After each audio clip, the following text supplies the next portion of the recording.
Have you ever wondered what you get when you mix mutants with zombified humans, rogue AI, in an alternate history in the Soviet Union? Honestly, I'm kind of surprised if you have, but the answer is Atomic Heart. This absolute bonkers looking game that looks like a mixture of BioShock and Doom has been on the release radar for many for a long time now, so we're gonna take some time and dive into 20 things that you need to know about Atomic Heart. Welcome everybody to the Lumberzak Gaming Channel, your place for friendly, quality gaming content. Guys, I'm gonna be honest, if you look at this game, I mean, the gameplay is immaculate, the artwork is insane. I don't even know really where to begin with this game, but it is releasing soon and there's a ton of things that we can dive into that just, man, this game looks incredible.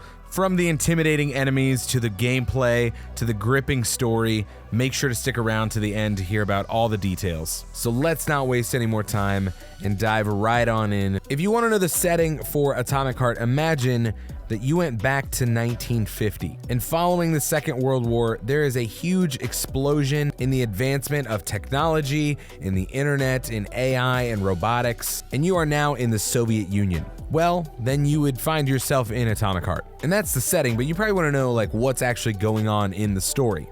Your character's name is Major Nechayev, who is a KGB agent who also goes by the name P-3. Now, one of the things to know about Major Nechayev is that he is quite literally mentally unstable. Now, we don't actually know a ton about Nechayev. I imagine we'll be learning a lot as we progress through the game, but we do know that at one point he is sent to investigate a robot facility and it has gone completely silent. Now, when we're talking about dystopian story with, crazy AI and mutants and stuff, this probably doesn't end very well for Major Nechayev. So, let's buckle on up here.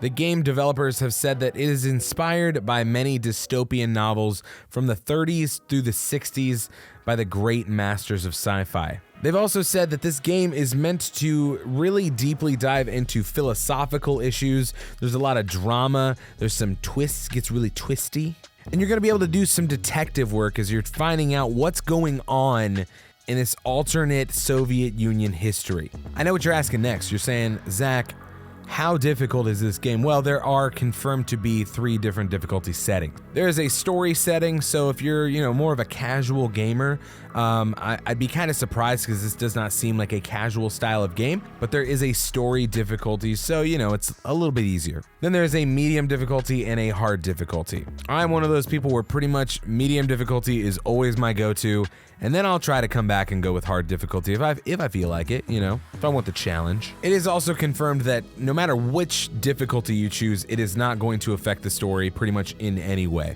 Now, obviously, as we're going to investigate a, silent robot facility, you're gonna find that, you're probably gonna be fighting some robots. When it comes to enemies, we are gonna be fighting mutants and zombified humans. And the amount of organic beings that we're gonna be fighting is just insane. Even from the trailer alone, there are so many different enemy variations without even counting the robots. Which leads me to the next type of enemy, which is robot. I really would be surprised if you didn't catch on to that one already. But if you just look at the artwork and the way that these enemies move, I mean, this just looks crafted beautifully in my opinion. So obviously we're going to be fighting a ton of different robots with a ton of different movesets, different types of bosses. I don't know what I'm more intimidated by, the zombified humans or these just awesome looking robots that are so intimidating. The developers have also said that this is a very story-driven experience. And with that being said, they've actually told us that this game has 2 completely different endings that pretty much end with a moral choice that you have to make towards the end of the game. And here's what the development team had to say about this. They said, Atomic Heart has a strict linear plot, and one should not expect incredible variability.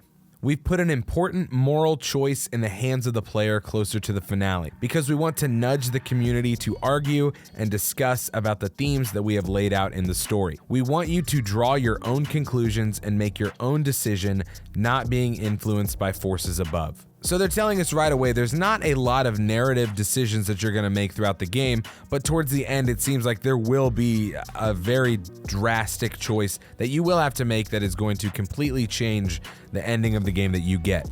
I don't think this is going to be a simply evil or good choice. This seems like you're going to have to decide what you think is right, and the development team wants you to then argue with other people as to why you think that was the right answer. I'm sure the internet trolls are going to love this one. Now, while I did point out that this is a very narrative-driven story, this is actually an open-world game. One of the questions that a lot of people were asking is, how long does it take to get to the open-world aspect, or is it something we just start off with? And confirmation from the development team said that the world is really a large experience, but it's not a fully open world right away. They said when the player exits the first underground complex where he is just beginning to immerse in the story and understand the strengths of his character, then the open world awaits him. So yes, this is a narrative-driven story, but however, there will be side quests, things to uncover, mysteries to solve, and some secondary objectives that are completely up to you if you choose to do them. One thing that is also worth noting, and I think we're getting to the point in gaming where this is pretty much the standard, but the game is a seamless experience. There is no load screens in between areas. Especially with an open world game, I do find that this is impressive. But between different areas, different zones, different buildings that you're gonna find, there are no load screens. This is a completely seamless experience. And if you watch some of the trailers, you'll probably notice right away, especially if you're a fan of Doom, the music style kind of sounds oddly familiar. Well, that's because Mick Gordon, the composer for the Doom games and a lot of other games as well, did work on the soundtrack for Atomic Heart. The team describes it as a Soviet-style pop meets juicy Doom-style remixes. And while I would love to sample that right here on this video, I probably will get copyright stricken, and so I'm not gonna do that, but you know, when you're done here, you can go check it out yourself. So what about the game mechanics? Because if you're watching any of this footage right here, I mean, this is nuts. What's happening right now is nuts. It seems like we're going to have a very wide variety of weapons that are all going to have some sort of upgrades and abilities and mods to them. And I love how these weapons look. I mean, these just look insane, especially because you're in the 1950s and technology is rapidly advanced. So these look a lot different than what we would be used to, what we would be thinking of. And I don't know if this makes any sense, but it's like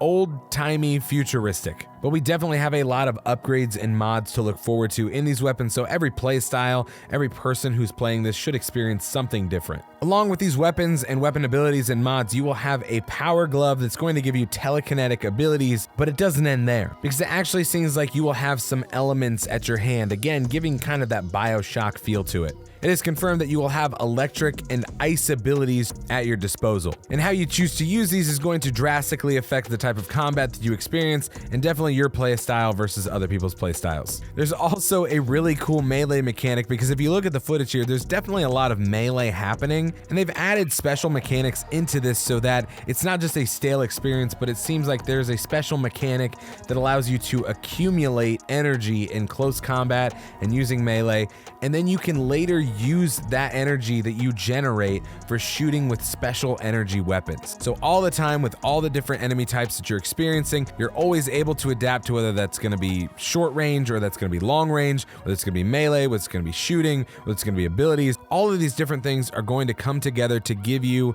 a little bit of variety in your play style. Now, while I did say that it was confirmed that there are electric and ice abilities that you'll be able to use, fire is not technically one of the elements. However, your weapons will be able to use an incendiary ammo. So while you don't have that element necessarily at your fingertips, your weapons will be able to be loaded with incendiary ammo to give you another, again, just deeper level of combat that you can choose to fight in the way that you want to. It seems like another element that they're using is a polymer that you'll be able to, essentially just spray on enemies, and then you can, like electrify them and it'll chain it together.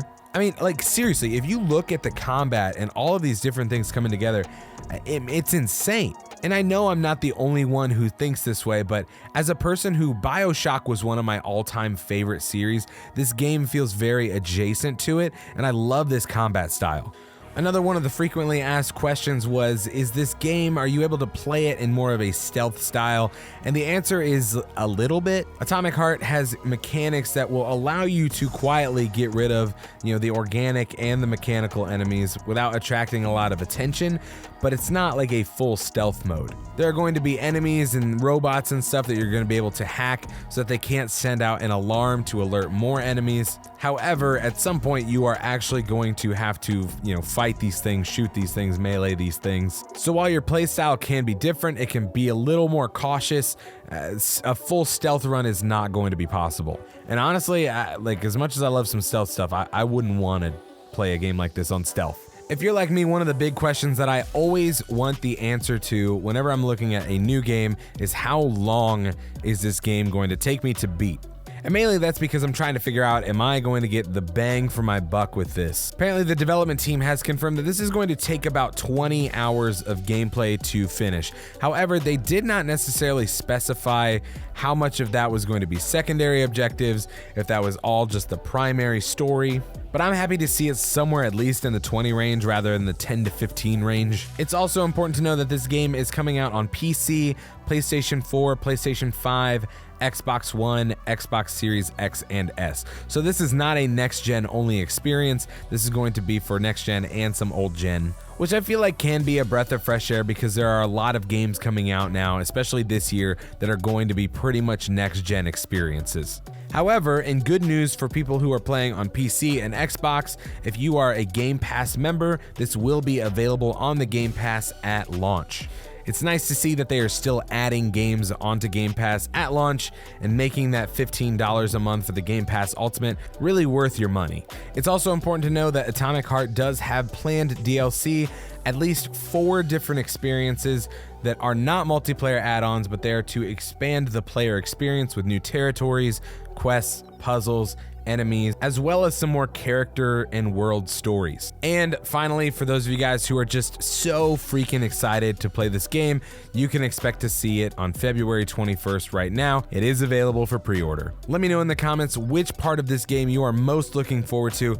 I think it looks spectacular. I'm sure it's also going to be scary at some points, but I want to hear your thoughts. Go ahead and drop those in the comments. For more details about games that are coming up, check out this video over here, and I'll see you in the next one.